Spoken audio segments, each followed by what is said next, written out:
అందరికీ నమస్కారం. నమస్కారం మాస్టర్. ఎవరికంటే ఎవరు మేలంటే సద్గురువు చెప్పినటువంటి మాటలివి.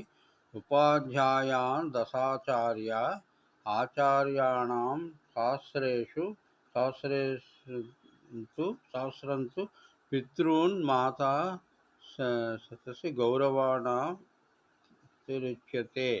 సద్గురువు పదుగురు ఉపాధ్యాయుల కంటే ఒక ఆచార్యుడు అధికుడు. పదుగురు ఆచార్యుల కంటే ఒక తండ్రి మేలు, అధికుడు కూడా.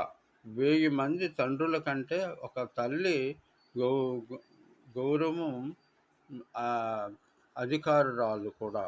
అందుగురించి తల్లే చివరికి మేలు చేసేటుంటుంది.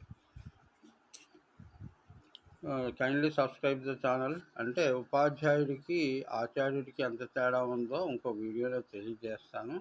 తర్వాత